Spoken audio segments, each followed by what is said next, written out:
चुनाव आने वाला है, तो चुनाव से पहले क्या आप ट्रेंड देख रहे हैं एक तरह का जो जांच हो रही है या जो एक्शन लिया जा रहा है? ये पूरे देश के अंदर ही हम लोग देख रहे हैं कि किस तरह से झूठे केसेस लगा लगा के विपक्ष को के नेताओं को, पार्टियों को, विपक्षी लोगों को एक तरह से निष्क्रिय करने की कोशिश की जा रही है, डराने की कोशिश की जा रही है। कई लोगों को तोड़ तोड़ के बीजेपी अपनी पार्टी में शामिल कर रही है। ये जनतंत्र के लिए अच्छा नहीं है।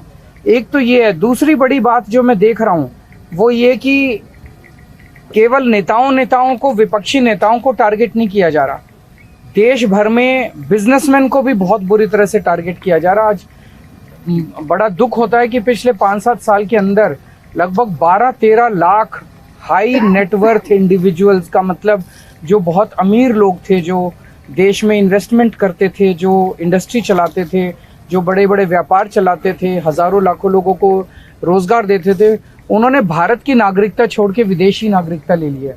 वो भारत छोड़ के चले गए हैं, अपने बिजनेस यहाँ पे बंद कर दिए हैं। उनके पीछे भी ईडी छोड़ रखी है, उनके पीछे इनकम टैक्स छोड़ रखा है, सीबीआई छोड़ रखी है। ये पूरे देश के अंदर जो डर का माहौल पैदा किया हुआ है, केवल पॉलिटिक्स में नहीं, बिजनेस में, व्यापार में, इंडस्ट्री में, जो पूरे देश के अंदर एक डर का माहौल है, ये देश के लिए अच्छा नहीं है। देश तरक्की नहीं कर सकता। हम चाहते हैं कि हम चाइना से कंपटीशन करें। चाइना से कंपटीशन कैसे करेंगे? चाइना में घर घर में इंडस्ट्री चल रही है। हमारे यहाँ तो जो बड़ी बड़ी इंडस्ट्री है उनको ही नहीं चलने दे रहे, उनको सबको बंद करते जा रहे हैं। सबके पीछे एजेंसी छोड़ रखी है। ऐसे एजेंसी का गेम खेल के देश तरक्की थोड़ी करेगा। हमें तो वो सारे स्टेप्स उठाने हैं जिससे बिजनेस खूब तरक्की करे, व्यापार खूब तरक्की करे, इंडस्ट्री खूब तरक्की करे। भय का माहौल खत्म होना चाहिए, तभी तो देश आगे बढ़ेगा। जब राहुल गांधी की जब सदस्यता गई आपने खुलकर सपोर्ट किया, लेकिन जो संजय सिंह के मामले में कांग्रेस जो है शर्तों के साथ ना करे, क्या फर्क पड़ता? देखिए पूरा का पूरा इन्होंने हमारी इतनी जांच करा ली, कुछ निकला?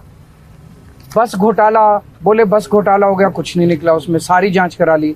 बोले स्कूल के क्लासरूम बनाने में घोटाला कर दिया, सारी जांच करा ली, उसमें कुछ निकला। फिर बोले बिजली का घोटाला हो गया, इतने 1000 करोड़ रुपए का, उसमें कुछ नहीं निकला। फिर बोले सड़कों के बनाने में घोटाला हो गया, उसमें कुछ नहीं निकला। पानी का घोटाला हो गया, उसमें कुछ नहीं। अब ये धीरे धीरे पता चल रहा है, कल सुप्रीम कोर्ट की सुनवाई आप सब लोगों ने सुना, कि ये पूरा शराब घोटाला भी फर्जी है। मैं तो शुरू से ही कह रहा था कि एक पैसे का कोई लेन देन नहीं हुआ। जज कल बार बार पूछते रहे, भाई कोई तो दिखाओ, एक पैसा तो दिखाओ, कहीं सबूत तो दिए। एक सबूत नहीं है इनके पास, एक सबूत नहीं है। तो पूरा का पूरा शराब घोटाला फर्जी है। थोड़े दिन के अंदर ये शराब घोटाला बंद हो जाएगा, एक और ले आएंगे। मतलब इनको पूरा टाइम, इनको केवल और केवल लोगों को एजेंसीज में और इन सारी जांचों में उलझा के रखना है। काम ना खुद कुछ काम करेंगे, ना लोगों को कुछ काम करने के लिए। अप्रूवल के बयान के आधार पर कल सुप्रीम कोर्ट में भी चर्चा हो रही थी कि इसको आधार बनाया गया और संजय सिंह को और उनके ये सारे सब कुछ खत्म हो जाएगा। सब कुछ कुछ है ही नहीं, सब झूठ है।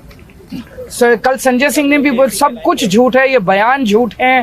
तंग कर करके, टॉर्चर कर करके बयान लिए गए हैं, लोगों को जबरदस्ती कर करके बयान लिए गए हैं। सारे बयान झूठ हैं, कुछ है ही नहीं। लेकिन मैं तो ये कह रहा हूँ, अभी तो ये देख लेना, थोड़े दिन में शराब घोटाला खत्म, कहेंगे शराब घोटाले में कुछ नहीं मिला, फिर एक और नया ले आएंगे।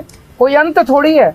नीयत खराब है इन लोगों की, काम करने नहीं देना चाहते। दिल्ली में इतने काम हो रहे हैं, आप भी काम करो ना।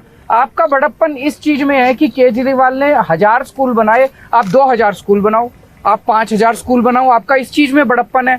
अगर हमने इतने मोहल्ला क्लिनिक बनाए, आप उससे 3 गुना बनाओ, इसमें बड़प्पन है। इसमें बड़प्पन थोड़ी है कि केजरीवाल ने 1000 स्कूल बनाए, अब और स्कूल नहीं बनाने देंगे इसको। केजरीवाल ने अस्पताल बना दिए, अब और अस्पताल नहीं बनाने देंगे इसको। ये बड़प्पन थोड़ी है। ऐसे देश तरक्की थोड़ी करेगा। आप काम खुद नहीं करते, 24 घंटे केवल और केवल एजेंसी। इसकी पार्टी तोड़ दी, उसकी सरकार गिरा दी, उसको जेल भेज दिया, उसको डरा धमका के अपनी पार्टी। ये क्या चल रहा है देश के अंदर?